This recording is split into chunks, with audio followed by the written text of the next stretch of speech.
بسرعة الجو بقى حر جدا وعايزين حاجة تنعنشنا. انا عملت لكم كيكة الليمون بطريقة سهلة وبسيطة وهتعجبكم جدا. يلا بينا نشوف الوصفة ونشوف مقاديرنا اللي احنا عملنا بيها الكيكة الحلوة الجميلة دي. السلام عليكم ورحمه الله وبركاته. ازيكم عاملين ايه؟ يا رب تكونوا بالف خير. اللهم صل وسلم وبارك على سيدنا محمد. النهارده ان شاء الله هنعمل كيكه الليمون المنعشه. الجو ده فعلا محتاج حاجه كده منعشه، فقلنا نعمل كيكه ليمون سهله وبسيطه وهتعجبكم ان شاء الله. بس ما تنسينيش في لايك والاشتراك وتفعيل الجرس عشان يوصلك مني كل جديد ان شاء الله. معايا هنا كوبايتين دقيق، كوبايه سكر، كوبايه الا ربع سمنه على زيت او زبده على زيت او زيت بس اللي متوفر عندك اعملي بيه. معايا كوبايه الا ربع لبن، ممكن يزيد ممكن يقل الله اعلم حسب الدقيق اللي معايا.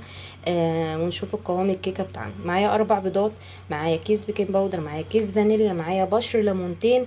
لازم الليمون تبشريه. ونخلي بالنا ما ناخدش الطبقه البيضه اللي هي بتبقى في الليمون عشان ما يبقاش مر معانا. ناخد بشر الليمون بس، بشر الليمون من غير الطبقه البيضه اللي بتبقى موجوده في الليمونه نفسها. تمام. هنبشره ازاي؟ ابشريه بالمبشره بتاعه البطاطس او تعمليه بالسكينه كده بالراحه كده، وتكحتيه بالراحه وهيطلع معاكي زي الفل ان شاء الله.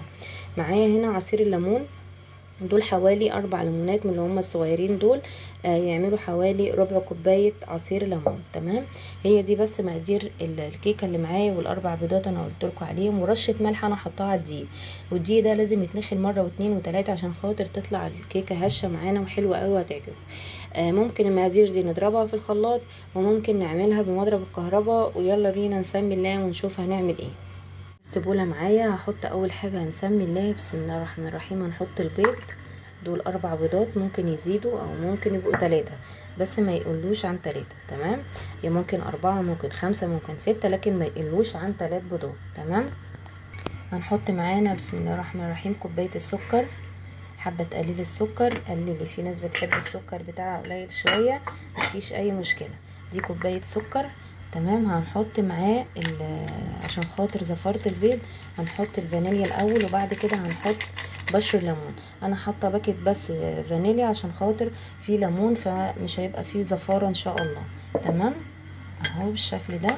بسم الله هنسمي الله وهنضرب. ممكن المقادير دي نعملها في شفشة الخلاط. تمام. بس انا حابه ان انا النهارده اعملها بمضرب الكهرباء، فانا هضرب المقادير دي وارجع لكم تاني عشان بس انتوا سامعين صوت البتاع ده، الموتور بتاع المضرب فعالي قوي. تمام. بصوا المضرب شغال على البيضه اهو والسكر. هنزل واحده واحده كده بسم الله الرحمن الرحيم. الزيت والزبده او السمنه اللي متوفر عندك حطيه. تمام. هنزل بعد كده بعصير الليمون بسم الله الرحمن الرحيم. عصير الليمون حابه تزودي زودي، بس هو ربع كوبايه عصير ليمون حلو قوي. هنزل ببشر الليمون معايا اهو بالطريقه دي. برضو هضرب المقادير دي كلها مع بعض ونكمل مع بعض. زي ما انتم شايفين كده المضرب شغال على الخليط بتاعنا. هنزل بقى بنص لبن، كميه اللبن اللي معانا دي، وهخلي النص التاني اشوفه احتاجه ولا لا. تمام. في اضافه انا حابه اقول لكم عليها، هي معلقه نشا. انا بحب اضيفها مع الدقيق. معلقه نشا اهي بتظبط قوام الكيكه. اي نوع كيكه عندك حطي عليه معلقه النشا دي، حلوه قوي قوي قوي هتعجبكم ان شاء الله.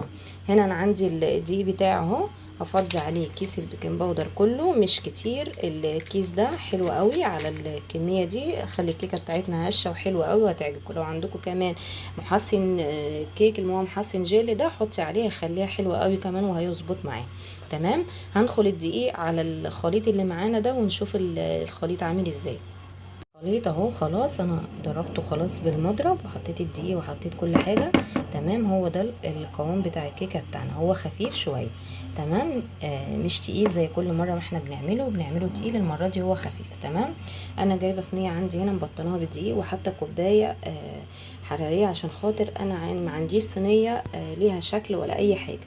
فانا هعمل شكل ازاي؟ انا هحط الكوبايه كده سواء كده او كده زي ما تحبي اعملي. تمام. وهنروح مفضيين الخليط بتاعنا ده. بصوا بسم الله الرحمن الرحيم. الكوبايه برضو انا دهناها زيت عشان خاطر لما نيجي نخرجها من الكيكه ما تلزقش فيها. تمام. بصوا الخليط عامل ازاي اهو. انا مشغله الفرن. اول ما جهزت المقادير وقلت هبتدي اعمل الكيكه، شغلت الفرن على نار هاديه من تحت بس، وهدخل الكيكه بتاعتي. انا بحب احط الكيكه بتاعتي من تحتها صينيه اكبر منها عشان خاطر ما تتحرقش بسرعه. تمام، عشان خاطر الكيكه بتاخد لون بسرعه من تحت، فبتبقى القلب بتاعها لسه ني. فانتي بتفادي دوت بانك انتي بتحطي صينيه من تحت، بحيث ان هي ايه، الحراره تتوزع وكل الكيكه تبقى لون واحد ان شاء الله. هدخلها الفرن، هتقعد حوالي 45 دقيقه، ولما تخرج هنشوفها مع بعض ان شاء الله.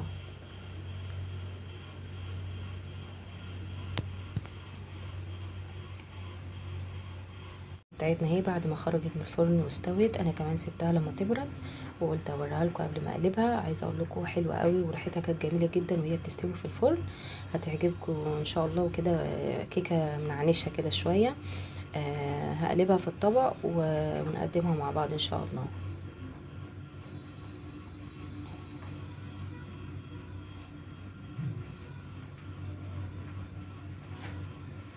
بس كده انا قلبت الكيكه بتاعتنا. بصوا عامله ازاي، وبصوا لونها عامل ازاي. بصوا اللون حلو قوي وذهبي، مكرمل سنه بسيطه، عشان خاطر الناس اللي بتشتكي ان الكيكه بتغمق معاهم، الكيكه اللي هي بيضه او بالفانيليا او الكلام ده كله. ده لان الفرن ساعات بيبقى عالي او مش عارفين نظبط الفرن، مفيهوش تايمر ولا اي حاجه. فموضوع ان انت تحطي صينيه تحت الصينيه، تحت الصينيه التانية اللي هي فيها الكيك، الخليط بتاع الكيك ده بيحفظ لك ان انت تاخدي نتيجه كويسه واللون اللي انت عايزاه. تمام، انا كنت اخرجها افتح من كده كمان، بس انا قلت لا، اديها كمان لون. تمام، انا معايا هنا دي شوكولاته بيضه، وحط عليها معلقه زيت، وحط عليها معلقه حليب. تمام، ودوبتهم في حمام مائي كده بالشكل ده. في ناس كتير قوي بتحط على كيكه الليمون توبنج كده، اللهم صل على النبي، سكر على ميه وبيحطوا عليه عصره ليمونه. تمام، انا مش بحب الطعم دوت. فانا عندي الاولاد هنا بيحبوا صوص الشوكولاته. تمام، فانت زيني بقى بالطريقه اللي انت تحبيها. حابه انت وقت التقديم تحط لهم صوص الشوكولاته، او ان انت تحطيها كده على الوش تزيني بيها. ولو عندك اي مكسرات تقدري تحطيها عليها. تمام، يعني انا حابه ان انا احطها كده على الوش صوص الشوكولاته، ويمسك فيها كده، ونقطع كل القطع يبقى فيها صوص الشوكولاته الابيض، او ممكن صوص شوكولاته اللي هو الغامق، شوكولاته الغامقه اللي انتي تحبيه ومتوفر عندك.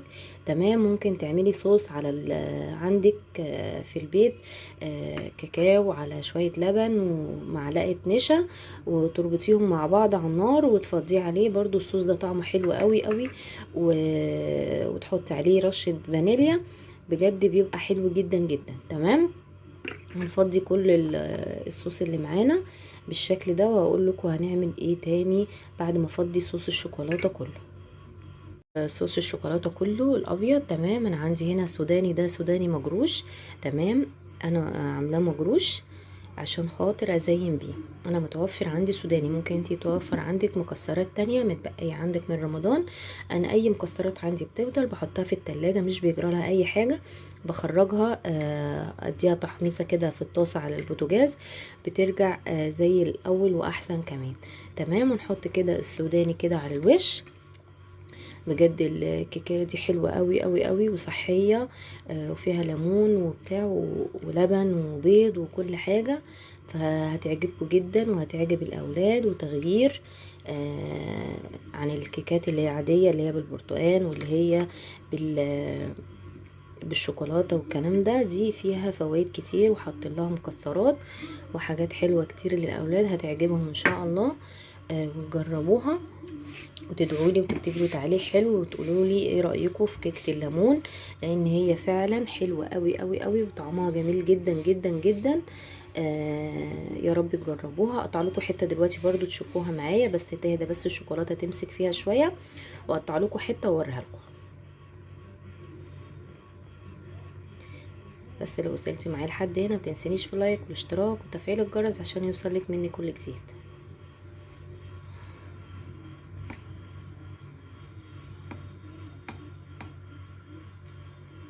اهي قبل حتى كمان ما تهدى شويه من الشوكولاته، خديجه بتعيط عايزه كيكه يا ماما.